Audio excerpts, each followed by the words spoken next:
So this is editorial section of the Hindu newspaper,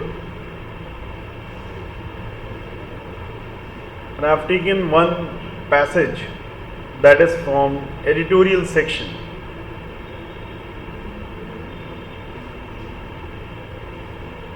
It is about an incomplete reform. REFORM, reform.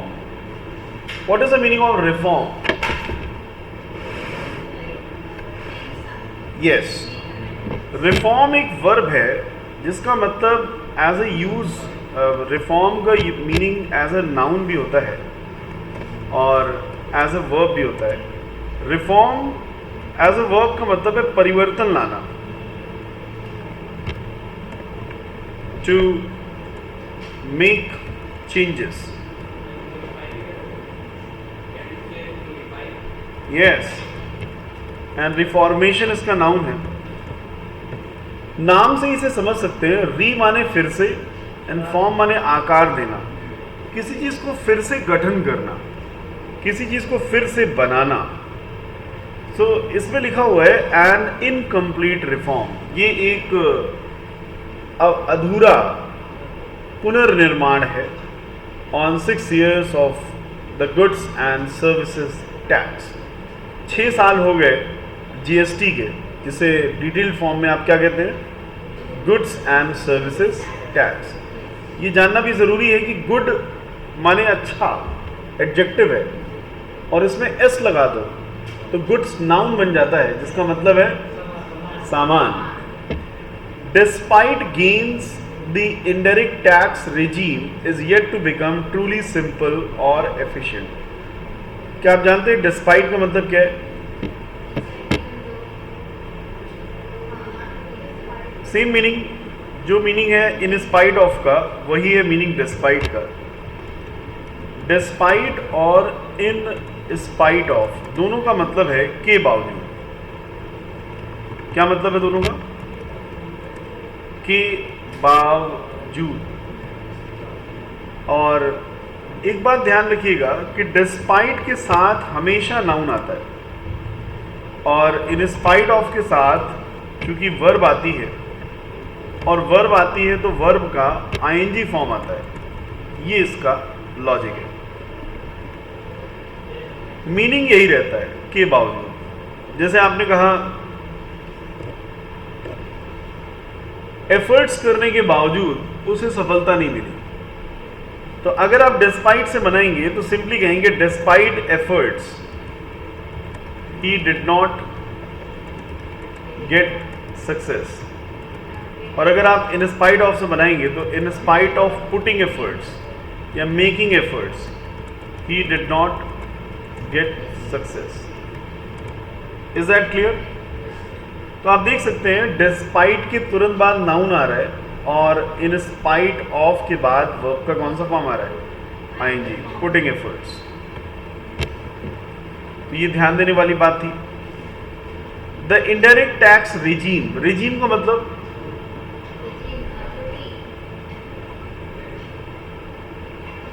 Indirect तो मतलब जो चीज अप्रत्यक्ष हो. The indirect tax regime, REGIME, Hindi में इसको कहते हैं शासन पद्धति. मतलब जो भी आपका शासन है उसका एक सिस्टम है. तो regime को हम कह सकते हैं कि आपका रूलिंग सिस्टम. क्या कह सकते हैं? शासन पद्धति.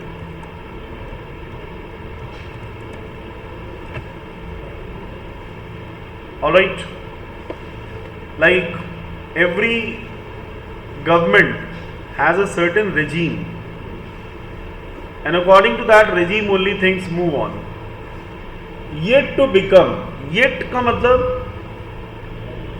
अभी भी, yet माने अभी भी, become माने होना, truly simple और efficient, बिल्कुल simple या फिर efficient. India's tryst with the goods and services tax, GST. What is the meaning of tryst? Note it down. TRYST। वैसे तो ट्राइस्ट यहां पे एज ए नाउन आ रहा है, इसका मतलब है भारत का जो पुनर्निश्चित एक मीटिंग है जो पहले से ही चलता आ रहा है। तो लिख लीजिए tryst as a noun use होता है,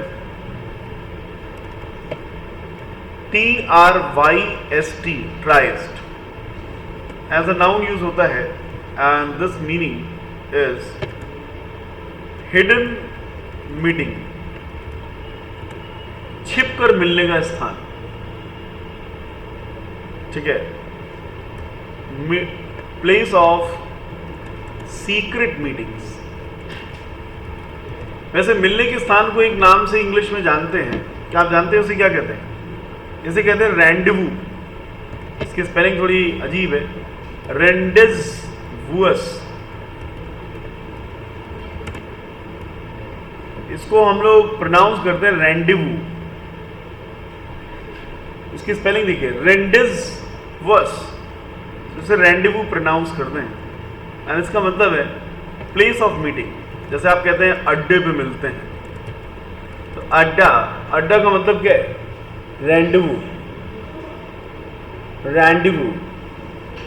correct. And this tryst is मतलब किसी से कमिटमेंट किया जाना। तो यहां पे ट्राइस्ट किस सेंस में यूज हो रहा है आपको पता चलेगा। India's tryst with goods and services tax, Bharat का जो गुड्स एंड सर्विसेज टैक्स के साथ जो पुराना वादा था, launched at a special midnight parliament session, जो आधी रात को लॉन्च हुआ था मिडनाइट पार्लियामेंट सेशन में, विद अनयूजुअल फैनफेयर। फैनफेयर का मतलब,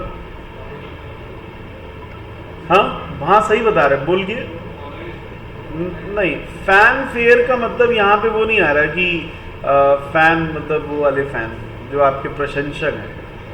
फैनफेयर मतलब धूमधाम, जैसे कहते नहीं उसका जन्मदिन धूमधाम से मनाया गया, तो फैनफेयर का मतलब होता है धूमधाम।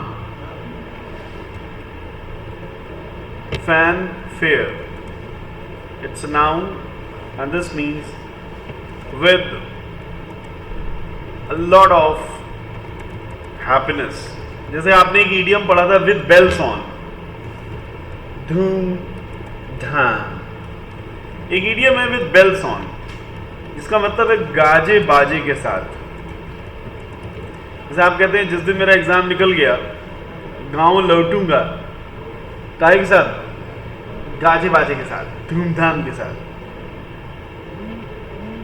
एंड अनयूजुअल का मतलब क्या है? यूजुअल का मतलब क्या है?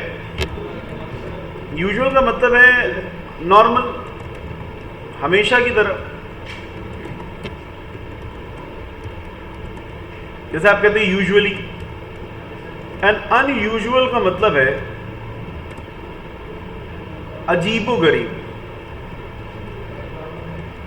जो अनयूजुअल है इसका मतलब वो अजीब है।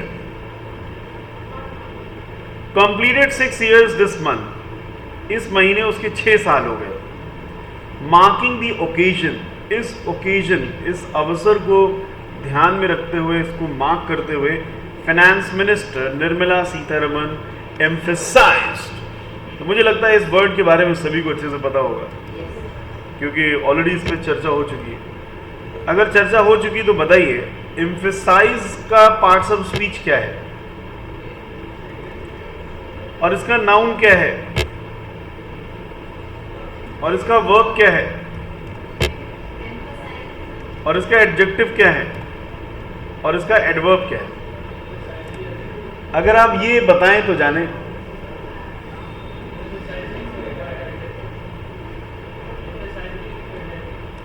एम्फेसाइजली, ली का लगाने से एडजेक्टिव क्या बनता है? अरे एम्फेसाइज वर्ब है जिसका मतलब है जोर देना। क्या मतलब है? जोर देना, किसी इसको जोर देकर के कहना। और एम्फेसिस इसका नाउन है जिसका मतलब है जोर। और एम्फैटिक इसका एडजेक्टिव है जिसका मतलब है जोरदार, असरदार। और एम्फैटिकली का मतलब है जोरदारी से। बोलो, समझ में आया?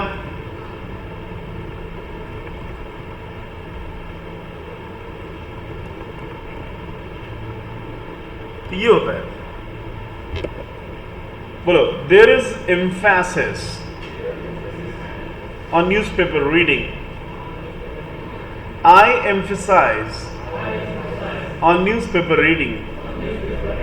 In my sessions, newspaper reading is so emphatic. I said this emphatically, जोर देते हुए, that GST has moved the country towards a unified market from a situation where each state mandated। यहाँ तक सभी को क्लियर है कि जीएसटी ने हमारे देश को एक यूनिफाइड मार्केट की तरफ मोड़ दिया है, एक ऐसी स्थिति से जहाँ पे हर state mandated different indirect tax structures, जहाँ पे हर राज्य ने मैंडेट किया था अलग अलग टैक्स स्ट्रक्चर्स एंड प्रोसीजर्स को। तो मैंडेट का मतलब क्या है? लागू करना। और मैंडेट से बना है मैंडेटरी। एक बात ध्यान रहे कि मैंडेट वर्ब भी है और मैंडेट नाउन भी है। एज ए नाउन मैंडेट का मतलब होता है जनादेश, जन का आदेश। और एज ए वर्ब मैंडेट का मतलब होता है आदेश देना। ये दोनों ही इंपॉर्टेंट पॉइंट्स हैं। मैंडेट एज अ वर्ब, आदेश देना, एंड मैंडेटरी, मैंडेटरी क्या है? एडजेक्टिव है, compulsory. And mandate as a noun, जनादेश। While interstate borders, indirect tax माने अप्रत्यक्ष कर लगाए हुए थे, कुछ प्रत्यक्ष थे, कुछ अप्रत्यक्ष थे, अलग अलग अप्रत्यक्ष कर के स्ट्रक्चर थे एंड प्रोसीजर्स थे। While interstate borders were marked by bottlenecked, note it down, bottlenecked check posts। So bottle नेक का मतलब क्या है? बॉटल नेक यहाँ पे एज ए वर्ब आ रहा है और तभी बॉटल नेक्ड हुआ है, मतलब बहुत ही अवरोध, एक तरह से हिंड्रेंस। बॉटल नेक माने इस बॉटल में कुछ ऐसा लगा होना जिससे कि इसका कंटेंट बाहर ना आए। So this is called bottle नेक। तो एक तरह से ये अवरोध ही तो हुआ। हाँ, so bottlenecked check post that added to logistics cost and subtracted from Indian goods competitiveness, noun के रूप में आ रहा है। Introduced soon after the demonetization shock, demonetization मतलब नोटबंदी शॉक के तुरंत बाद ही इंट्रोड्यूस हुआ था। The GST was viewed as another disruptor, disrupt से बना है डिसरप्टर। डिसरप्ट वर्ब है और डिसरप्टर क्या है? Noun. For the informal economy and its initial technical, structural and procedural changes took a while to sort out. Sort out का मतलब है चीज़ों को सेटल करना, सेटल डाउन करना।